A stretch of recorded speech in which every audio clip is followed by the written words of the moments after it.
गुरु भगवान को नमन है। ज्ञान हमें सिखाता है कि कैसे हम एक संतुलित जीवन जी सकते हैं। एक गाड़ी के जब चारों पहिए संतुलित होते हैं तभी गाड़ी ठीक प्रकार से चल सकती है। इसी प्रकार हमारे जीवन में भी जब सभी क्षेत्रों में संतुलन होता है तभी जीवन रूपी गाड़ी चलाने का मजा आता है। ऐसे जीवन में उमंग और उत्साह होता है। इसके साथ साथ भीतर से एक रास्ता होती है। यदि अपने जीवन को हम सही दिशा देना चाहते हैं तो उसके लिए समय के परिवर्तन की नहीं बल्कि संकल्प के परिवर्तन की आवश्यकता है। हमारे संकल्प से ही हमारे जीवन का निर्माण होता है। गुरु संकल्प कराते हैं कि ये जीवन निष्कामी हो और हर पल परमात्मा की याद बनी रहे।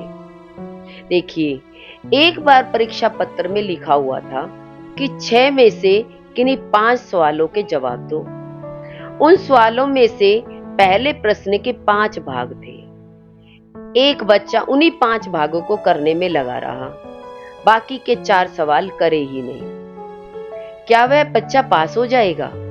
नहीं। इसी प्रकार जीवन में हम भी पहले ही प्रश्न में यानी खाने, कमाने और भोगने व संग्रह करने में ही लगे रहते हैं।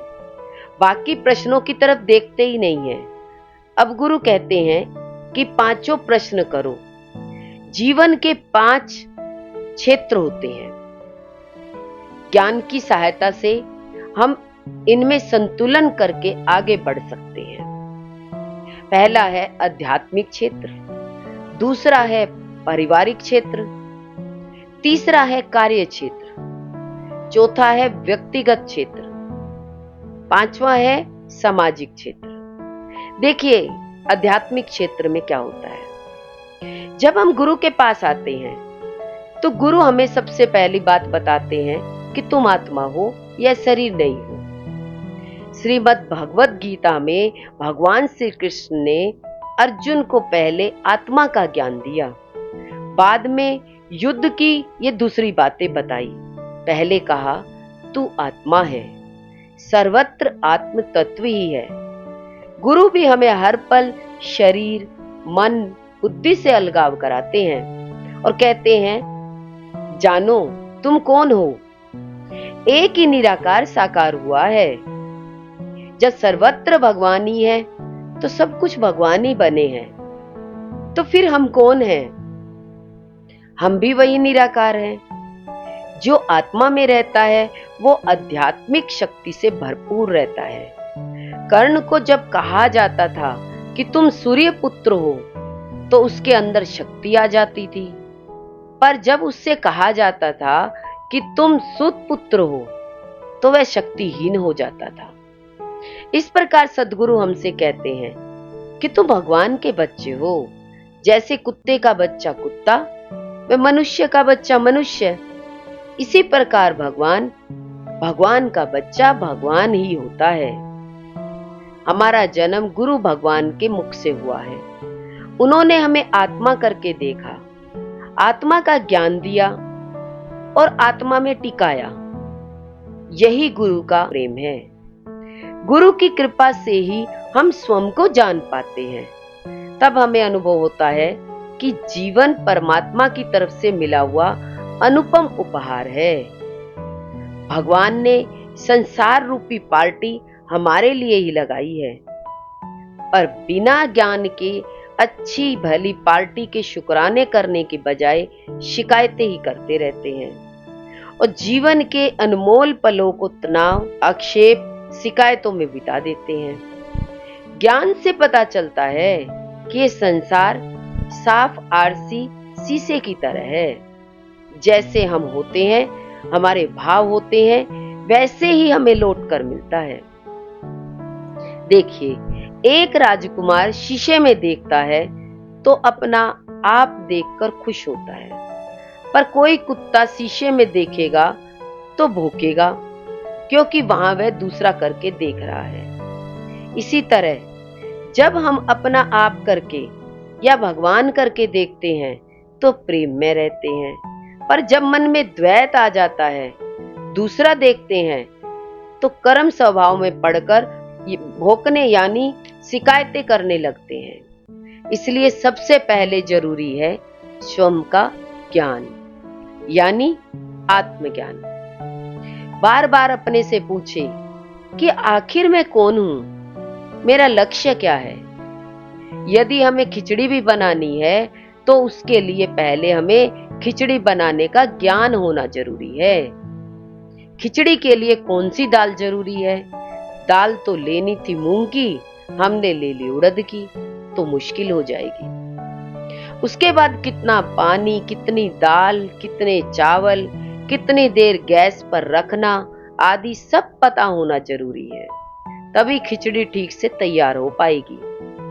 इसी तरह सबसे पहले ये पक्का हो कि मैं सिर्फ इस हद शरीर में नहीं हूं, मैं तो बेहद हूं, सर्वत्र मेरा अपना आप है। किससे? गुरु कहते हैं कि शरीर के लिए पैदल और परहेज होना चाहिए। यदि हम परहेज से रहते हैं, गलत खान पान से बचते हैं, तो बीमारी आती ही नहीं है। यदि शरीर अस्वस्थ होता है तो स्वयं में रहने का अभ्यास नहीं हो पाता, मन बार बार शरीर की तरफ जाता है। हम सबके लिए समय देते हैं, पर क्या कभी अपने स्वयं के लिए समय देते हैं? अपने मनन, चिंतन, स्वाध्याय के लिए जरूर समय निकालना चाहिए। सबसे मिलने का समय निकाल लेते हैं, क्या स्वयं से मिलने का समय है? कभी अपने साथ भी बैठे। सबको प्यार करते हैं, पर क्या अभी अपने को सराहा, अपने से प्रेम किया? जिसका स्वयं से प्रेम है वही सर्व से प्रेम कर सकता है। अपने से प्रेम का मतलब है अपनी आलोचना न करना, अपने लिए नकारात्मक न सोचना, गलत खान पान द्वारा शरीर खराब न करना, वह हर पल प्रसन्नचित रहकर अपने स्वरूप में जाग कर रहना। पांचवा है सामाजिक क्षेत्र। कोई भी इमारत खड़ी हो तो पहले नींव बनती है, एक आधार तैयार होता है। ऐसे ही यदि हमारे जीवन की नींव पर प्रेम पर आधारित होगी तो हमारे जीवन में पूरे समाज, मानव मात्र का कल्याण होगा। जहां भी रहेंगे प्रेम सहित रहेंगे। यदि जीवन का आधार राग द्वेष होगा तो वो जीवन ना हमें खुशी देगा और ना ही किसी और को। ज्ञान के बाद जब हम उन्हीं वचनों का ध्यान करते हैं कि सर्वत्र एक ही आत्मा है, तो धीरे धीरे ध्यान करते करते हमारे अंदर स्वतः प्रेम जागृत होने लगता है। इच्छाएं, लोगों की अपेक्षाएं समाप्त होने लगती हैं। मेरे मन की हो यह आग्रह नहीं रहता। जीवन में सहजता आने लगती है। समाज में रहते हैं, उठते बैठते हैं, आते जाते हैं, पर जीने का ढंग नहीं आता। वो भी ज्ञान से ही समझ में आता है। साधारण सा नियम है कि जो दोगे वो लौट कर मिलेगा। हम देखेंगे कि जहां बैठते हैं, जिनसे कुछ बात करते हैं, वहां कौन से भाव देते हैं, प्रेम, शुद्ध भाव, पॉजिटिव विचार या राग द्वेष के विचार या नेगेटिव विचार। जो देंगे वही हमें लौट कर मिलेगा। जिनसे हम मिलते हैं उनसे मधुर मुस्कान, शुद्ध भाव, पॉजिटिव विचार, शुक्रिया का भाव अवश्य दे। सबको अपनी तारीफ अच्छी लगती है, उनकी सही तारीफ जरूर करें। जैसे कोई घर अच्छे से रखता है, कोई खाना अच्छा बनाता है, कोई आपकी बहुत मदद करता है, या किसी ने कुछ नया बनाया है, तो सच्चे दिल से, दिल खोलकर उसकी तारीफ करें। जो भी दे निष्काम भाव से दे, तो देने में भी खुशी आएगी और सामने वाला भी संतुष्टि महसूस करेगा। प्रेम से, शुद्ध भाव से थोड़ा भी करते हैं तो बहुत लगता है, पर यदि इच्छा रखकर कुछ भी देंगे, बहुत ज्यादा भी करेंगे, तो भी वह प्रसन्नता नहीं देगा। किसी के काम जो आए उसे इंसान कहते हैं, पराया दर्द जो अपनाए उसे भगवान कहते हैं। समाज में कहने को तो हम एक दूसरे के पास उसका हालचाल पूछने जाते हैं, उसका दुख बांटने जाते हैं, पर क्या वास्तव में हम उसे उसके दुख से हल्का कर पाते हैं और भारी करके आते हैं? क्या अपनी भी 10 बीमारी, 10 परेशानी पिछली अगली सब बातें उसे सुना कर नहीं आते। यह तब होता है जब ज्ञान नहीं होता। ज्ञान से जीवन में स्वीकार भाव आता है। जो जैसा मिला है, घर परिवार, बच्चे बड़े, सेवक, अपना शरीर आदि जो भी भगवान की तरफ से मिला है, उसे दिल से स्वीकार कर ले और शुक्राना माने। भगवान ने जो भी दिया है सब बहुत अच्छा है। अनुकूलता में ज्ञान में आगे बढ़े। जब सामाजिक परिस्थितियां प्रतिकूल हो तो शुक्राना माने। विवेक द्वारा वैराग्य ले और आगे बढ़े। कहीं भी किसी भी परिस्थिति में रुकना नहीं है, खुद भी आगे बढ़े और सबको आगे बढ़ाए। गुरु हमें बताते हैं, ना किसी में अटको, ना ही अपने में अटकाओ। लो दो और चलो। बन पड़े तो सबको सुख दो, किसी को दुख न दो। सुख ही सुख है सुख देने में, दुख ही दुख है सुख लेने में। तन मन व धन से सर्व के हित की सेवा होती रहे, पर उतना ही करे जिसे करके मन न चले और वापसी की कोई इच्छा भी न हो। एक छोटी सी भी इच्छा ऐसे है जैसे कि नाव में एक छेद, जो कि नाव को डुबा देने के लिए काफी है। उसी तरह एक भी इच्छा हमें दुखी करने के लिए काफी होती है। यदि हम विचार करें तो निष्कर्ष निकलता है कि वीणा के तार ढीले कर दिए जाए तो भी स्वर अच्छा नहीं निकलेगा, और यदि एकदम कस दिए जाएं तो भी स्वर अच्छा नहीं निकलेगा। यदि तार मध्यम कसा हुआ हो, ठीक ठीक हो, तभी वीणा से मधुर स्वर निकल पाएंगे। इसी प्रकार किसी भी क्षेत्र को एकदम ढीला छोड़ देना या फिर उसी में लगे रहना दोनों गलत है। मध्यम मार्ग से अपने आनंद स्वरूप में रहते हुए सभी क्षेत्रों में आगे बढ़ते रहे। ज्ञान सुनकर अपने आत्म स्वरूप में जाग कर रहते हैं तो विवेक जागृत होता है। विवेक जागृत होने से प्रेम प्रकट होता है। प्रेम से ही सच्ची खुशी आती है। प्रेम किसी एक के प्रति नहीं होता, सर्व से होता है। जब हमारे जीवन में ऐसा दिव्य प्रेम आ जाता है, सर्वात्म भाव आ जाता है, तो हमारे जीवन के पांचों क्षेत्र स्वयं ही संतुलित हो जाते हैं। तब हमारा जीवन आत्मानंद परमानंद से परिपूर्ण हो जाता है। इतनी लंबी गाड़ी होती है, पर ड्राइवर सिर्फ गाड़ी का स्टीयरिंग मोड़ता है और पूरी गाड़ी मुड़ जाती है।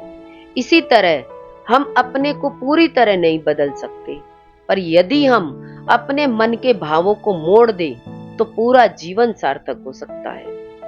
एक स्त्री बिना ज्ञान के कहती है, मेरा क्या, मैं किस काम की, मैं तो सिर्फ घर में रहती हूँ, बस खाना बनाती हूँ।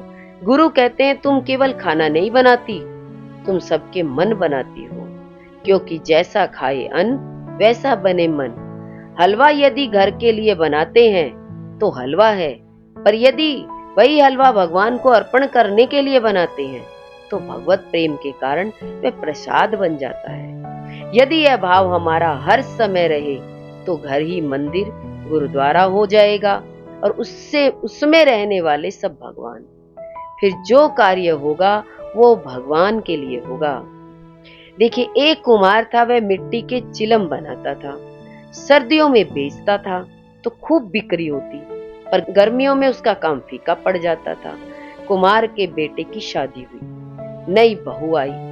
बहू ने कहा, पिताजी क्यों ना हम गर्मियों में घड़े और सुराही बनाया करें, मैं भी इस सेवा में हाथ बटा दूंगी। जब मिट्टी से घड़े व सुराही तैयार हुए तो एक तो आमदनी बढ़ गई, और दूसरा जब ठंडा पानी भरा जाने लगा तो मिट्टी बोली कि कुम्हार का तो ख्याल ही बदला, पर हमारी तो पूरी जिंदगी बदल गई। अब मैं खुद भी ठंडी रहती हूँ और औरों को भी ठंडक पहुंचाती हूँ। कर्तापने से किया गया काम, नकारात्मक भाव से किया हुआ काम, ना तो हमें सुखी करता है और ना ही किसी को ही शांति देता है। जबकि प्रेम से, आत्मिक भाव से करी गई सेवा हमें भी प्रसन्नता देती है, वे चारों ओर आनंद का वातावरण बनाती है। एक लड़का 10 घंटे खेल कर आता है, पसीना पसीना हो गया है, कुछ पैर में चोट भी लग गई है, पर वह बहुत खुश है। चुपचाप दवाई लगाई, खाना खाया, आराम किया, फिर मस्त। और उधर एक मजदूर 8 घंटे काम करता है, लेकिन कितना ज्यादा थक जाता है, जैसे पूरी शक्ति निकल गई हो। बच्चा खेल में थकावट अनुभव नहीं करता। मजदूर को कार्य करने का कर्तापना थका देता है। ऐसे ही मैं करता हूं, मुझे करना पड़ रहा है, ऐसा भाव हमें थका देता है। दादा भगवान का वचन है, पूरी सृष्टि हड़ताल पर है, कोई कुछ नहीं करता, यानी किसी कार्य के करने वाले मत बनो। शरीर के अंदर की क्रिया जैसे कि श्वसन क्रिया, खून बनना, दिल धड़कना आदि स्वतः हो रहा है। इनके बारे में हम नहीं कहते कि यह सब मैं कर रहा हूं। इसी तरह जाने कि शरीर के बाहर की क्रिया भी स्वतः हो रही है, मैं कुछ नहीं करता। इंद्रियां गुण गुणों में बरत रही है। जब तक कि बिजली ना हो, पंखा अपने आप नहीं चल सकता। इसी तरह जब तक कि पंखा ना हो, खाली बिजली हवा नहीं दे सकती। दोनों के मिलने से ही क्रिया होती है। इसी तरह जड़ शरीर और चेतन परमात्मा के मिलने से क्रिया होती है। लेकिन हम शरीर के साथ तादात्म्य करके कहते हैं कि मैं करता हूं, यह गलत है। चौथा है व्यक्तिगत क्षेत्र। ज्ञान से अनुभव होता है कि शरीर से क्रिया होती है, पर हम स्वयं स्थिर चेतन तत्व हैं। एक पंखे को देखो तो बीच का भाग स्थिर है, पर पंखुड़ियां घूमती है। चक्की का एक पार्ट स्थिर रहता है और एक घूमता है। इसी प्रकार हम स्वयं हर परिस्थिति में निश्चय में रहे, आत्मा में रहे, अपने अबदल साक्षी स्वरूप में रहे और शरीर से क्रिया होती रहे। हमारा अपना स्वरूप आनंद स्वरूप है, जिसमें दुख है ही नहीं। पर जब भी शरीर मन बुद्धि से एकता करते हैं, मैं यह हूं ऐसा मानते हैं, तो दुख, परेशानी, झंझट आदि से सब शुरू हो जाते हैं। ज्ञान हमें दुखी होने से बचाता है। मूल में भूल हो गई, अपने को शरीर की हद में सीमित कर लिया। हद में बंधन है, पर बेहद आकाश को कौन बांध सकता है। आत्मा आकाशवत है। गुरु हमें आत्म भाव पक्का कराते हैं। मन का काम है बार बार शरीर भाव में लाना, पर यह हमारे ऊपर है कि हम मन को ना करते हैं या हाँ। दीवार उसी तरफ गिरती है जिस तरफ उसका झुकाव होता है। इसी तरह अपनी तरफ देखें कि मैं मन का संग करता हूं या आत्मा के निश्चय में रहता हूं। भगवान ने जब इंसान बनाया तो एक शैतान मन पीछे लगा दिया कि देख, तू इस इंसान को मुझ तक ना पहुंचने देना। वो शैतान अपना काम तब से बखूबी कर रहा है, हमें परमात्मा में, अपने स्वरूप में टिकने नहीं देता। जब सद्गुरु मिलते हैं तो वो हमको हम ही से मिलाते हैं। सद्गुरु कहते हैं, जानो कि यह शरीर मन बुद्धि अलग है और तुम स्वयं आत्मा अलग हो। सद्गुरु हमें हमारे जीवन का लक्ष्य दिखाते हैं। ये शरीर रूपी रथ हमें परमात्मा से मिला है। इसको ठीक रखने के लिए योगाभ्यास, प्राणायाम जरूर करना चाहिए। अगर शरीर स्वस्थ नहीं होगा तो सारा ध्यान शरीर में ही पड़ा रहेगा। इसलिए बहुत जरूरी है कि इसे सही खुराक दे एवं पूरा ख्याल रखें। घर में सबको खाने के लिए दूध, फल देंगे, पर अपनी तरफ ध्यान नहीं देंगे। जब हम पहले शरीर की संभाल नहीं करते तो 40-50 साल के बाद पछताना पड़ता है कि काश पहले से ही शरीर का ध्यान रखा होता। घर में हम कैसे रहते हैं? कर्ता भाव से व अधिकार भाव से। तो अधिकार भाव से तो हमेशा धिक्कार और दुखी मिलेगा। यही सोचते रह जाएंगे कि मैंने सबके लिए किया, मुझे क्या मिला। यदि अकर्ता भाव से किया होगा, सब परमात्मा का करके माना होगा, तो रबड़ की गेंद की तरह न चिपकेंगे न फंसेंगे। मन का काम है चिपक जाना, एक एक में फंसना। जब तक सुख मिलता है तब तक तो मन को अच्छा लगता है, पर जब वही से दुख मिलने लगता है तो हम अपने को मन से अलग नहीं कर पाते। हम स्वयं चेतन हैं, हमने जड़ मन का संग कर लिया है। अब हमें जड़ का संग छोड़ना होगा। यदि प्रेम को हमने पकड़ा है तो हमें ही पेड़ को छोड़ना होगा। पेड़ हमें नहीं छोड़ेगा, पेड़ तो है ही अलग। इसी तरह शीशे के आगे खड़े होकर यदि हम कहने लगे कि शीशे ने हमें पकड़ रखा है, तो यह मूर्खता होगी। वास्तव में शीशे ने हमें नहीं पकड़ा, पर हम स्वयं ही उसके आगे खड़े हुए हैं। एक कैमरा सबकी तस्वीर को अपने अंदर स्टोर करता रहता है, पर शीशे के सामने जाता है, उसका वह स्वागत करता है, ना अटकता है ना अटकाता है। देखें कि हम कैसे हैं। कैमरे की तरह सबको अंदर बसाए रहते हैं या शीशे की तरह सबका स्वागत तो करते हैं पर अटकते नहीं। घर प्रेम का केंद्र है पर दायरा नहीं। वहां से प्रेम की शुरुआत होनी चाहिए, लेकिन हम उसी को सब कुछ मान लेते हैं। ऐसा नहीं होना चाहिए। सर्वभूत हिते रता। घर के साथ साथ हमारा जीवन सर्व के हित के लिए हो। जहां भगवान ने रखा है वहां पूरी सेवा, पूरा प्रेम हो। भागना नहीं है पर जागना तो है। जब जीवन में गुरु का संग होता है, तभी हम पारिवारिक क्षेत्र की जिम्मेदारियों को भी ठीक से निभा पाते हैं और घर के साथ साथ सर्व के हित के लिए भी निकल जाते हैं। बिना ज्ञान के घरों में डिवाइड एंड रूल पॉलिसी चलती है। एक दूसरे को भड़काओ और राज करो। पर ज्ञान सहित जब जीवन होता है तो हमें याद रहता है कि यूनिटी इज स्ट्रेंथ। तब हम एकता करके रहते हैं, प्रेम में रहते हैं, शिकवा शिकायत नहीं शुक्राना मानते हैं और प्रेम से सब मिलकर रहते हैं। अब अपने को चेक करना है, अपने को बदलना है। स्वरूप में स्थित रहेंगे तो स्वतः सर्व से प्रेम होता जाएगा, करना नहीं पड़ेगा। तीसरा है कार्य क्षेत्र। श्रीमद् भगवत गीता में भगवान श्री कृष्ण ने कहा है कि कर्म ही पूजा है, पर बिना ज्ञान के कर्म बोझ बन जाता है और थोड़ा सा काम करके ही लोग दुखी हो जाते हैं। कौन सा कर्म पूजा है? जिस कार्य को करके मन में संतुष्टि एवं प्रसन्नता आती है, जो सर्व के हित के भाव से होता है। जो कार्य हम भगवान के अर्पण कर देते हैं, वो कार्य पूजा बन जाता है। ज्ञान के बाद साधक कहता है, या दम दम पे होती है पूजा, सिर उठाने की फुर्सत नहीं है। ज्ञान हमें समझ देता है, विवेक जागृत करता है कि जो भी कार्य हो रहा है वो केवल परमात्मा की सत्ता से, उन्हीं की मर्जी से हो रहा है। वो न कराना चाहे तो अभी बुद्धि को फेर दे, अभी नस मोड़ दे तो करके दिखाओ।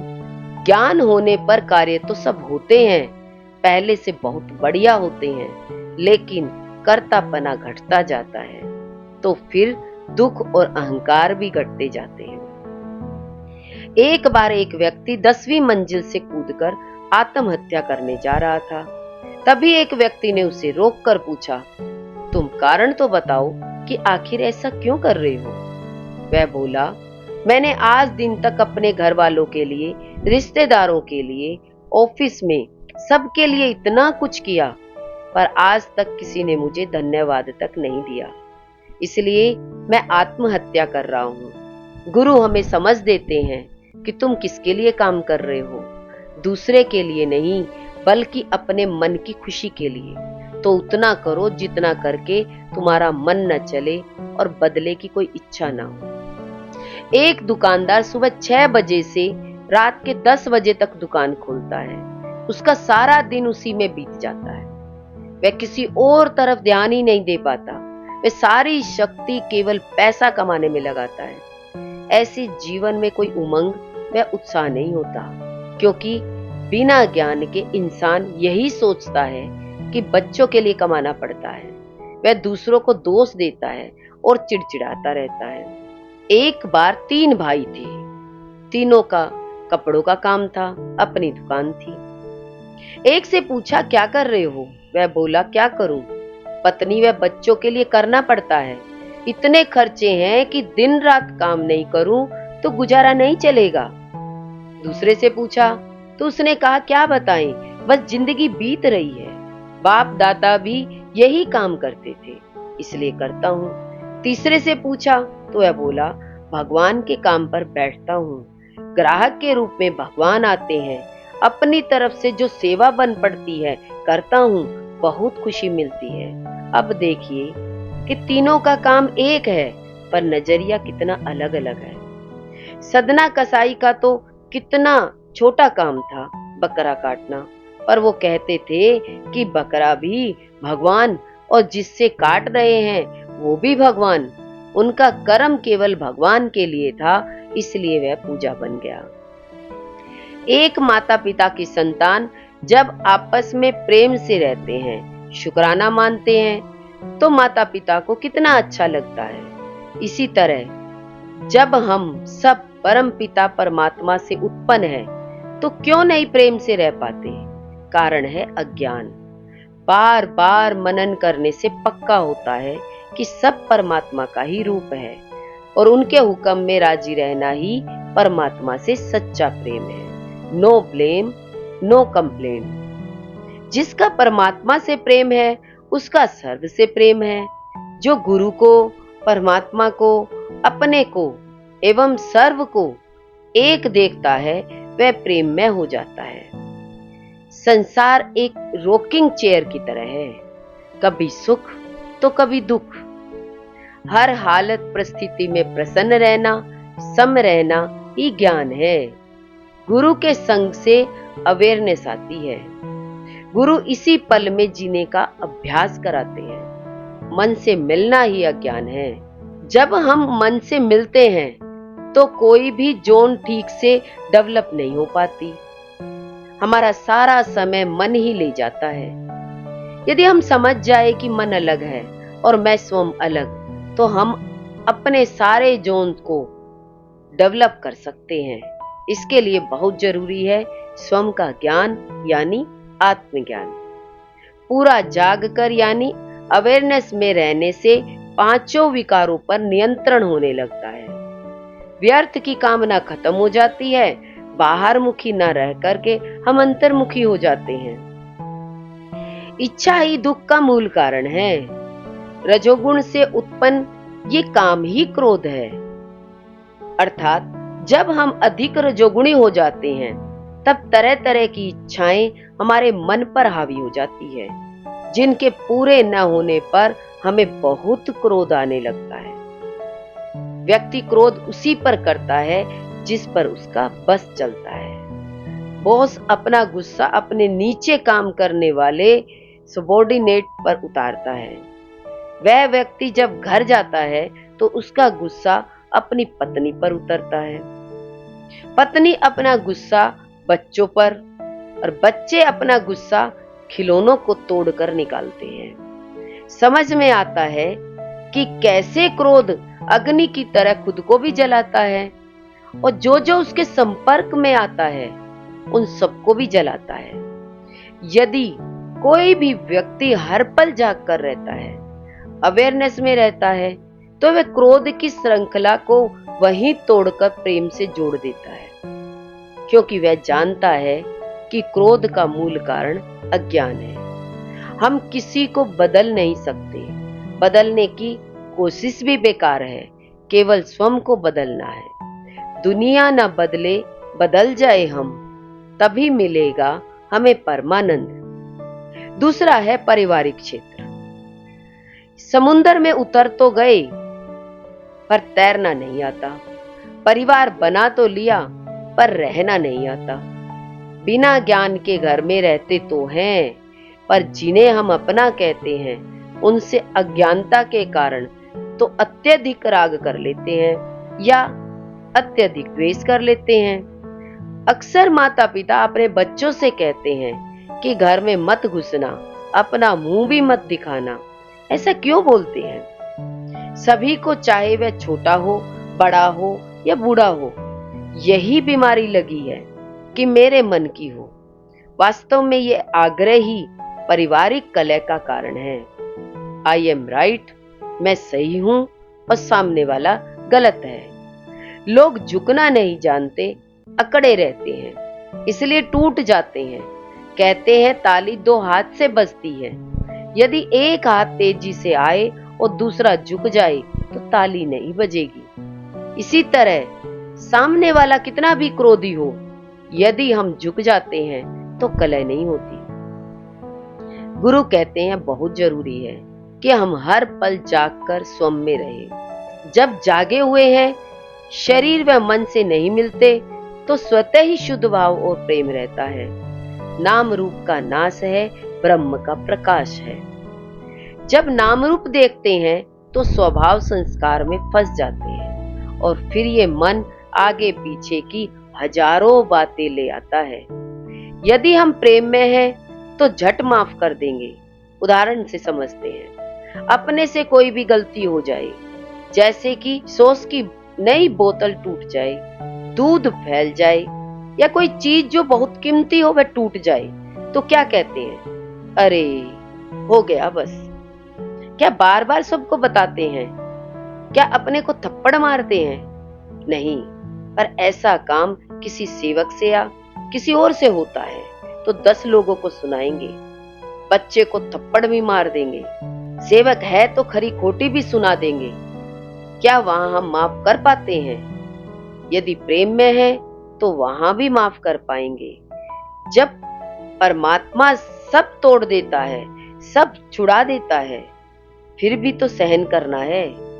गुरु हमें जीना सिखाते हैं, वरना संसार में पल पल में राग द्वेष में इंसान जलता मरता है। एक मिट्टी का लोंदा होता है और एक रबड़ की गेंद होती है। मिट्टी का लोंदा जहां फेंको वहीं चिपक जाता है, पर रबड़ की गेंद फिर वापस आ जाती है।